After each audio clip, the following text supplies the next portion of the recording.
Bismillahirrahmanirrahim. Assalamualaikum warahmatullahi wabarakatuh. Waalaikumsalam warahmatullahi wabarakatuh. Waalaikumsalam. Perkenalkan, nama saya Rizky Falas. Di sini saya bersama teman-teman akan mempresentasikan hasil dari pemeriksaan kami terkait tugas yang telah diberikan kepada kami, yaitu rendahnya partisipasi mahasiswa dalam hybrid. Mungkin untuk selanjutnya kita akan memperkenalkan dulu anggota-anggota kita. Kelompok kita ada berjumlah 5 orang.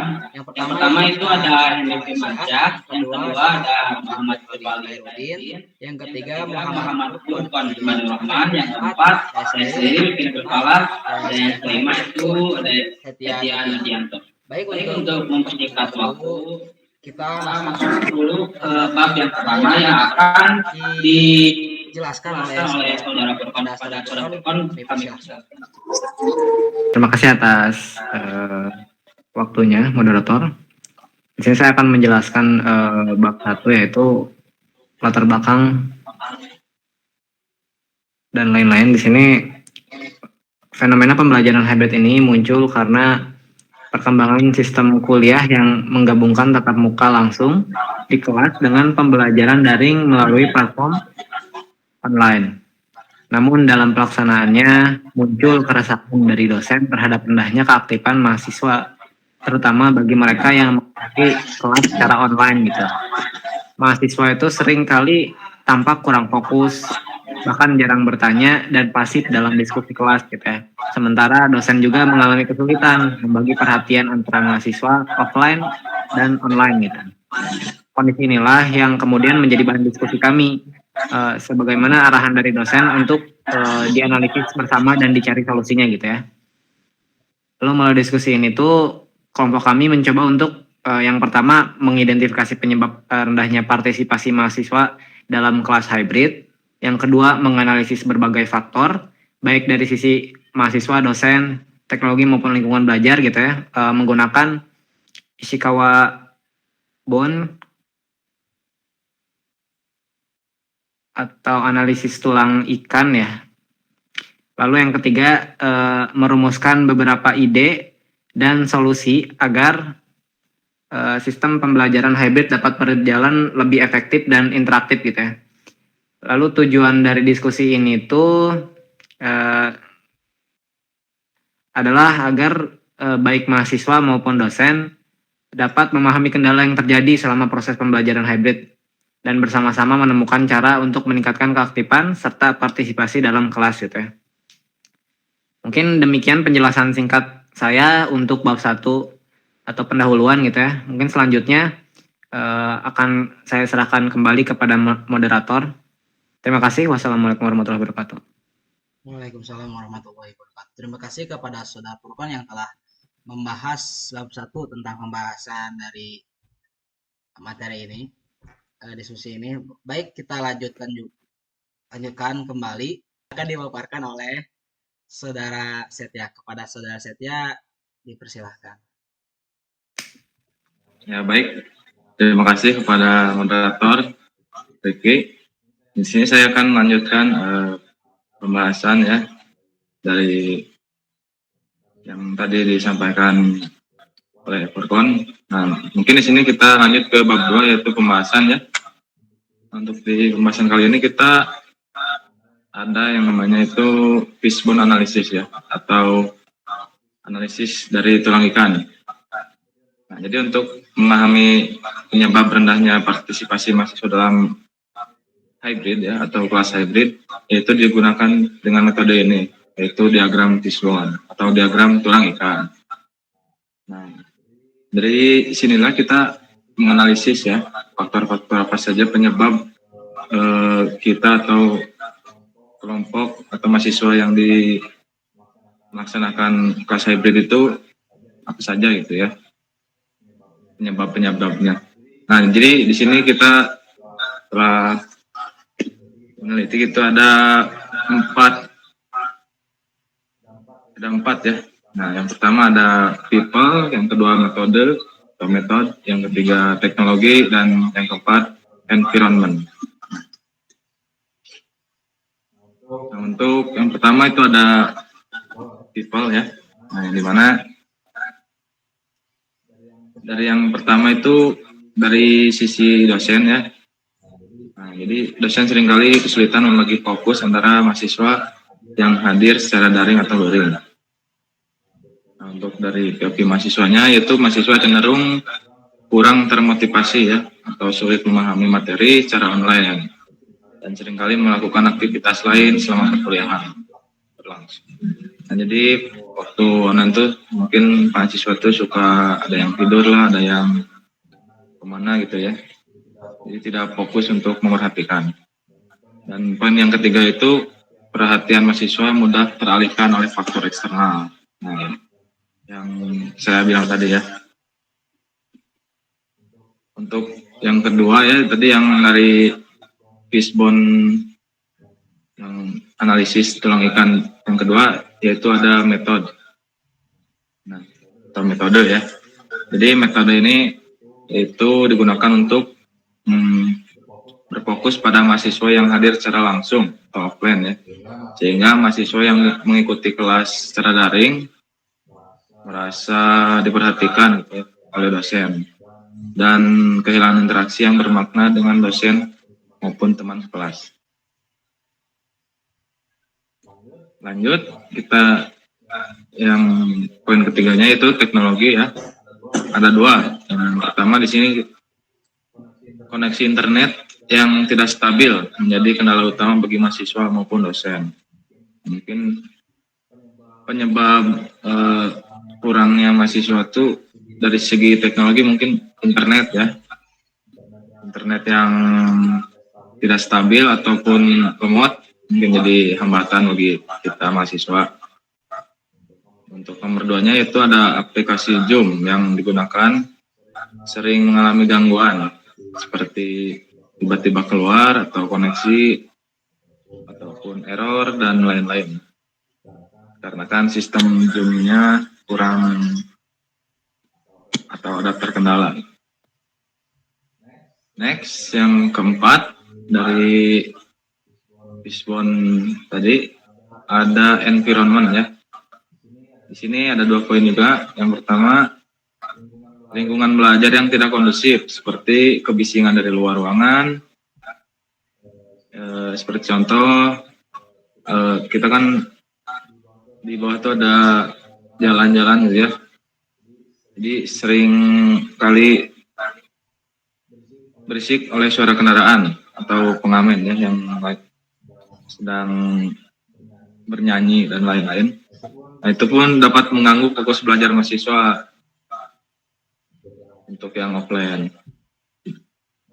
Nah, poin keduanya, ya, mahasiswa yang belajar dari rumah seringkali tidak menempatkan dirinya dalam kondisi yang mendukung pembelajaran, seperti belajar di tempat ramai atau sambil melakukan aktivitas lain. Contohnya, kita kalau online masuk Zoom tuh kadang kalau kita lagi di mobil, kadang ada di perjalanan, nah, itu kondisi-kondisi kita yang kurang mendukung saat pembelajaran. Dan mungkin dari saya sekian. Mungkin bisa dilanjut lagi kepada moderator, saya kembalikan. Terima kasih. Terima kasih kepada Saudara Sete yang telah memaparkan materi tadi. Nah, mungkin kita lanjut lagi ya ke pemaparan selanjutnya yang akan dijelaskan oleh Saudara Tripaldi. Kepada Saudara Tripaldi, dipersilahkan. Terima kasih untuk Saudara Rifki telah menyambut saya dengan baik. Di sini saya akan menjelaskan ide dan solusi ya yang tadi Saudara Setia jelaskan. Berdasarkan hasil identifikasi permasalahan di atas yang tadi dijelaskan oleh Saudara Setia, kelompok kami itu berdiskusi ya akhirnya, dan merumuskan beberapa solusi untuk meningkatkan partisipasi mahasiswa dalam sistem kelas hybrid. Boleh diantaranya, boleh. Halo moderator.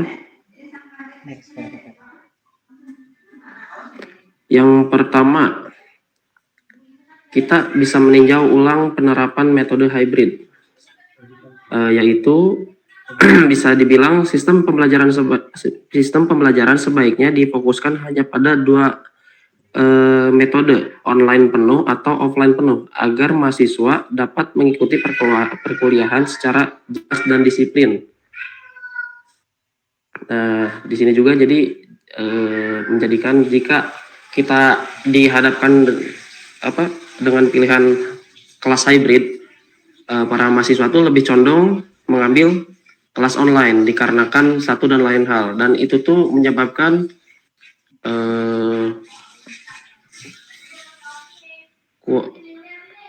kurangnya niat belajar gitu, jadi hilang minat. Yang kedua, mengganti platform Zoom dengan Google Meet. Ini juga jadi salah satu pertimbangan karena platform ini lebih stabil dan memudahkan dosen dalam mengelola peserta. Misalnya saat mematikan mikrofon peserta yang tidak kondusif, seperti suara yang bocor ya. Seringkali para mahasiswa yang telat masuk Zoom lupa untuk mematikan mic-nya, dan untuk di Zoom tuh si dosen tuh tidak punya kendali penuh untuk mematikan mic para pesertanya. Yang ketiga, mahasiswa wajib mencari tempat belajar yang tenang. Di sini juga dijelaskan ya, lingkungan yang kondusif sangat berpengaruh terhadap fokus dan keterlibatan dalam kelas daring. Karena jika betul kata saudara Setia tadi, jika ada kebisingan seperti pengamen, itu akan mengacaukan konsentrasi para mahasiswa. Yang keempat, perbaikan akustik ruang kelas. Untuk kelas tatap muka, perlu dilakukan pengaturan akustik agar suara dari luar tidak mengganggu proses belajar mengajar. Yang kelima, perekaman otomatis kelas hybrid. Fitur ini penting agar mahasiswa yang terputus koneksinya dapat mengakses materi kembali tanpa tertinggal. Selanjutnya, moderator, di sini juga kita ada solusi prioritas utama ya, yang sudah kita perbincangkan, yaitu yang pertama, hapus sistem hybrid. Hapus sistem hybrid, kebijakan ini memiliki dampak tinggi terhadap peningkatan disiplin dan fokus belajar mahasiswa, serta mudah diterapkan tanpa biaya tambahan. Selanjutnya, rekaman otomatis kelas.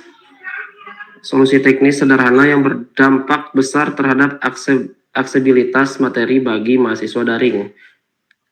Jadi untuk yang telat mengikuti perkuliahan bisa dapat materinya lagi. Yang kedua yaitu solusi strategis jangka panjang, yaitu adanya ganti platform ke Google Meet. Proyek ini memerlukan biaya lisensi dan pelatihan staf, namun memberi manfaat jangka panjang berupa stabilitas, kemudahan kontrol, dan integrasi dengan ekosistem Google Workspace. Yang ketiga, solusi pendukung, yaitu tempat pembelajaran itu wajib tenang, wajib tempat tenang, yang mana mudah diterapkan melalui sosialisasi, namun efektivitasnya tergantung pada kepatuhan mahasiswa. Yang keempat, ada solusi dengan prioritas rendah. Meskipun bermanfaat, proyek ini membutuhkan biaya besar dan dampaknya relatif kecil terhadap peningkatan partisipasi secara keseluruhan. Itu saja dari saya. Saya kembalikan kembali kepada moderator. Terima kasih. Baik, terima kasih kepada saudara Tripaldi yang telah memaparkan penjelasan tadi.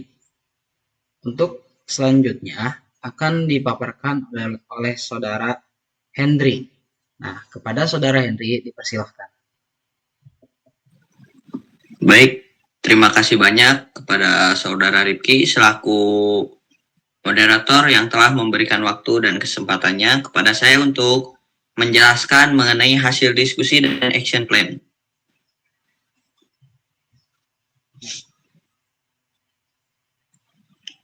Nah, setelah melewati diskusi bersama kelompok kami, ada beberapa pemilihan solusi yang kelompok kami keluarkan. Yang pertama, ada menghapusnya opsi hybrid atau fokus jangka pendek dan efektivitas inti. Kebijakan ini dinilai paling efektif untuk segera diterapkan. Kenapa paling efektif? Karena yang pertama, meningkatkan kedisiplinan dan kualitas pembelajaran. Mahasiswa tidak lagi memilih mode paling praktis, melainkan mengikuti sistem yang sudah ditentukan dengan jelas oleh pihak dosen maupun kampus. Yang kedua, ada efisiensi sumber daya. Nah, dengan ini tidak membutuhkan investasi teknologi baru dan menghemat waktu pengelolaan. Yang ketiga, menangani akar masalah utama. Solusi ini langsung menargetkan perilaku mahasiswa, bukan sekedar memperbaiki sistem teknis. Nah, untuk pemilihan solusi yang kedua, ada perpindahannya dari Zoom bersama menjadi Google Meet untuk kontrol yang lebih penuh terhadap perkuliahan daring. Perpindahan ke Google Meet, meskipun memakai Google Meet versi yang tidak berbayar, opsi ini bisa dipertimbangkan untuk mempermudah dosen atau asisten dosen untuk mengatur perkuliahan yang sedang berlangsung, karena di Google Meet memiliki fitur-fitur yang bisa diakses langsung oleh dosen selaku host. Di sini juga kami melakukan action plan. Nah, action plan ini di mana kami menyebar kuesioner kepada beberapa mahasiswa untuk melihat bagaimana nih, apakah solusi yang kita berikan apakah sesuai dengan kebutuhan mahasiswa atau tidak. Ternyata berdasarkan hasil kuesioner yang telah disebarkan kepada mahasiswa yang pernah mengikuti pembelajaran hybrid, diperoleh berbagai temuan penting terkait tingkat partisipasi, kendala yang dihadapi, serta persepsi terhadap efektivitas sistem hybrid. Kuesioner ini menggunakan skala Likert 1-5, di mana skor 1 berarti sangat tidak setuju dan skor 5 berarti sangat setuju. Secara umum, hasil menunjukkan bahwa mahasiswa masih menghadapi beberapa hambatan utama dalam menjalani pembelajaran hybrid. Skor rata-rata dari setiap pernyataan mencerminkan seberapa besar mahasiswa merasakan atau menyetujui kondisi tersebut. Nilai di atas 3,5 menunjukkan bahwa pernyataan tersebut dianggap cukup relevan atau menjadi masalah yang nyata di lapangan. Adapun hasil analisis yang dapat dijelaskan atau yang dihasilkan dari kuesioner tersebut adalah yang pertama, kendala teknis dan koneksi internet. Nah, dari kendala teknis dan koneksi internet itu memiliki nilai rata-rata 3,85. Sebagian besar mahasiswa mengaku gangguan koneksi internet menjadi kendala utama yang menghambat keaktifan mereka selama perkuliahan berlangsung. Hal ini menyebabkan mahasiswa sulit berinteraksi secara optimal dan sering tertinggal materi ketika koneksi tidak stabil. Nah, yang kedua, ada motivasi dan fokus belajar rendah. Nah, motivasi dan fokus belajar rendah ini memiliki nilai rata-rata 3,8. Di mana mahasiswa cenderung mengalami penurunan motivasi ketika mengikuti kelas hybrid, terutama saat berada di rumah, lingkungan belajar yang kurang kondusif, dan minimnya kontrol dari dosen membuat mahasiswa mudah terdistraksi oleh gangguan-gangguan dari luar. Yang ketiga ada perhatian dosen terbagi dan minim interaksi. Nah, perhatian dosen yang terbagi dan minim interaksi ini memiliki nilai rata-rata 3,54 sampai 3,62. Hasil kuesioner ini menunjukkan bahwa dosen sering kesulitan membagi perhatiannya antara mahasiswa yang hadir secara offline yang mengikuti secara online. Nah, hal ini berdampak kepada berkurangnya interaksi dua arah antara mahasiswa dan dosen. Terus yang selanjutnya ada platform pembelajaran dan dukungan teknis. Nah, platform pembelajaran dan dukungan teknis, hasil rata-rata dari kuesioner ini memiliki nilai 3,69 sampai 3,85. Di mana mahasiswa menilai bahwa Google Meet lebih baik dibandingkan Zoom. Hal ini karena lebih ringan, mudah diakses, dan terintegrasi dengan layanan Google. Selain itu, rekaman otomatis kelas dinilai sangat membantu mahasiswa yang terkendala koneksi internet agar tidak tertinggal lagi oleh materi. Yang selanjutnya ada lingkungan belajar yang kondusif. Nah, lingkungan belajar yang kondusif ini memiliki nilai rata-rata 4, di mana mahasiswa sangat setuju bahwa mereka perlu belajar di tempat yang tenang dan kondusif. Hal ini menunjukkan adanya kesadaran tinggi terhadap pentingnya disiplin dan tanggung jawab pribadi dalam proses pembelajaran hybrid. Boleh di next? Next. Nah, hasil dari kuesioner kita buat dalam satu tabel, di mana di sini ada area masalah, rencana aksi, penanggung jawab, dan waktu pelaksanaan.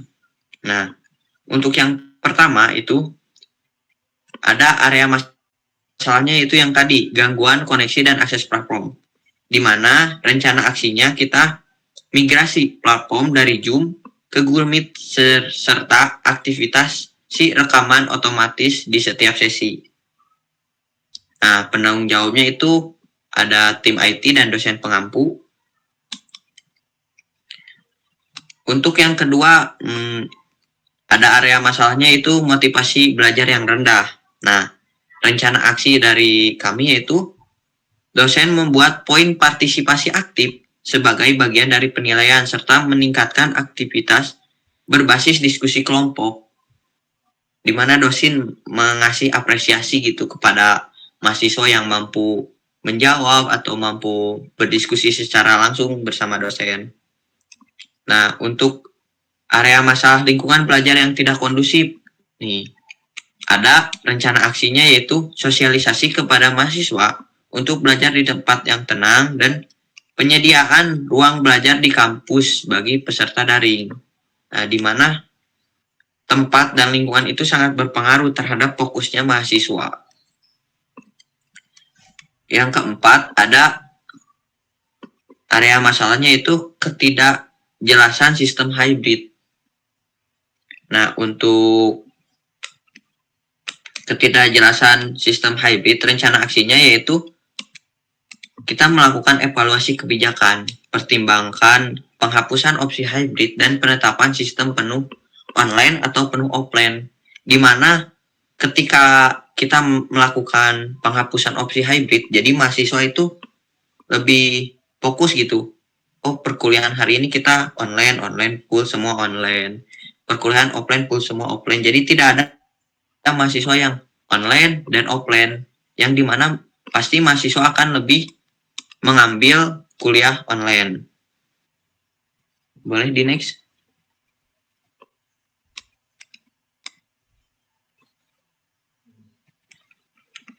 Nah, untuk selanjutnya ini ada peer assessment. Berikut adalah kontribusi anggota kelompok kami berdasarkan tingkat partisipasi dalam penyusunan tugas ini. Nah, ada yang pertama yaitu yang tadi sudah dijelaskan, ada saudara Furqon yang berkontribusi.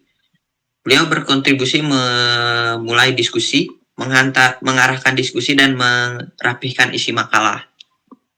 Ada yang kedua, ada saudari Setia. Saudari Setia ini berkontribusi mengedit video, membuat PowerPoint.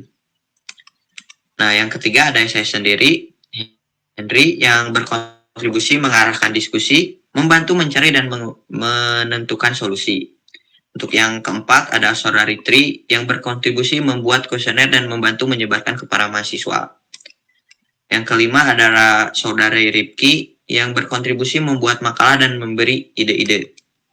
Nah, untuk selanjutnya ada refleksi.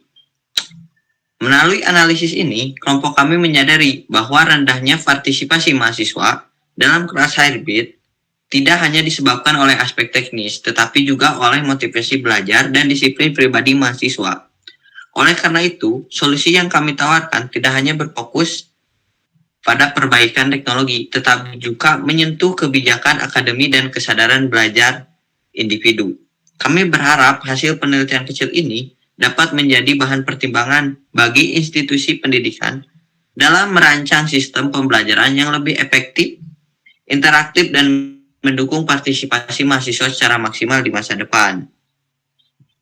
Nah, mungkin sekian penjelasan dari saya kembalikan kepada moderator.